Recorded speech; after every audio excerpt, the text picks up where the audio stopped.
All right, ladies and gentlemen, we are back with this show, and trust me, Monmusu Quest Part 2 is gonna be one of the most unhinged episodes I've ever seen in a while. So we all started off with this, in the previous episode where it ended up, basically Luca being tortured throughout the entire episode. And trust me, this is just the tip of this iceberg, because trust me, it's gonna get worse from down here.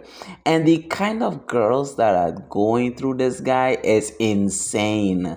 The entirety of this show was just downright torturous. And we're gonna start off with the first part of this episode, where Luca was basically being tortured to death, and each time he just keeps on ejaculating and ejaculating over and over and over again, to the point where bro was almost dried up. And there was one scene that, not gonna lie, that made me. I wouldn't recommend eating if you guys are gonna watch like X-ray type of shows, because some of these genres do contain X-ray, so you're gonna see, graphically what's going on. So anyways, so we started seeing this girl. I'm not sure what the hell is she mixed with. She looks like she's mixed with crab, octopus. I don't even know what the hell that is.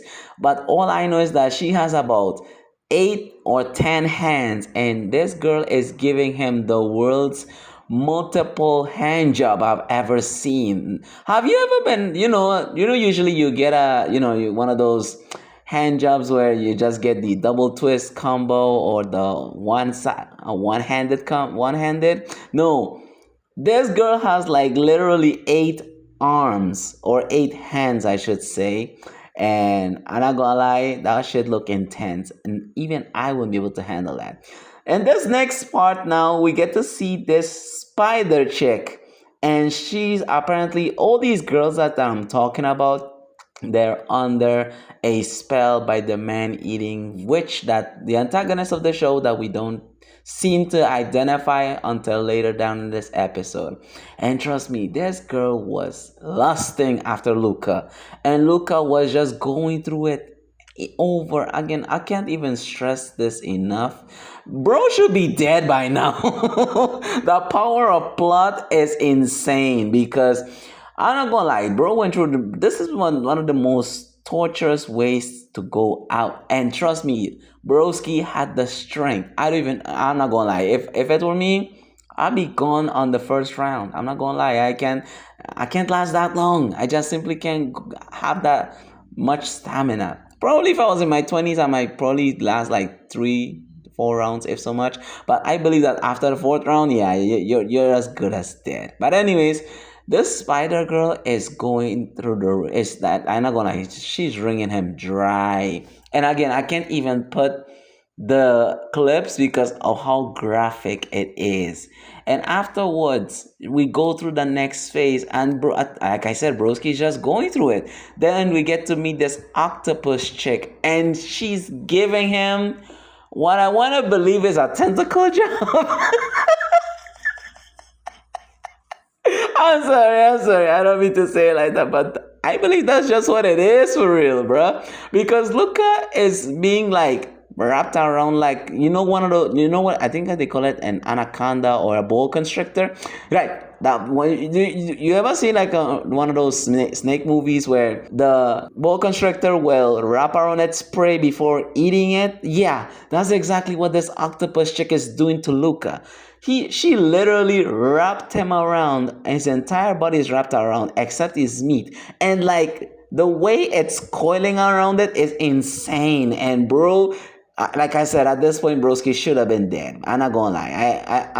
I don't want to sound like pessimistic, or like I want bro to die. No, that's not the case. But based on the episode, let's be real, bro should have been. But anyways, through the power of plot, bro survived this round, and now we get to see him in the castle where Luca is being called out, but we don't know who it is. Apparently, the one who was calling him to waking him up was none other than Arisphese.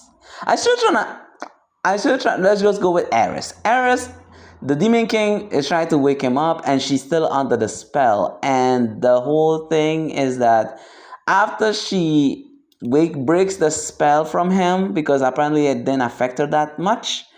There's something that he had to do because he then went in his like subconsciousness and he was able to like wake up from the genjutsu that he was trapped in, and he was like, all of this was just, like a whole illusion.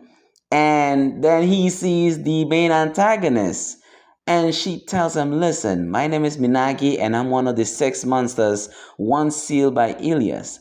And he was like, oh, so you're the one behind all of this shit. And she's like, yeah, I'll pick it to the bone and make it my puppet. And she was like, not bluffing. And he's like, oh hell no, we're about to, catch this fade. And as he was about to swing his sword, and as he was about to finish her off, he misses after swinging his sword, and she traps him basically and tortures him. And actually, you could literally see bro dying because bro's skin, his eye sockets his eyeballs was literally sucked in his eye sockets, and he somehow again survives this by the power of plot, because whatever genjutsu he was in or she put him in, he actually managed to break it after, the amount of ejaculation that this man went through. He still managed to escape. So Aris ended up waking him up, and even though she was, soaked in baby batter, but she still managed to rescue him. So at the end of it, he escaped. He saves the day, broke the spell. Everyone is back to normal. But the deity Minagi is observing from her crystal ball, and that's just pretty much it. That's it for the episode. I mean, what do you guys think? I think this was a great episode, and if you guys are into monster baddies, I'd highly recommend this. Definitely 8.5 out of 10. So until then, I'm gonna continue with the new episode that I'm working on. Until then, peace out.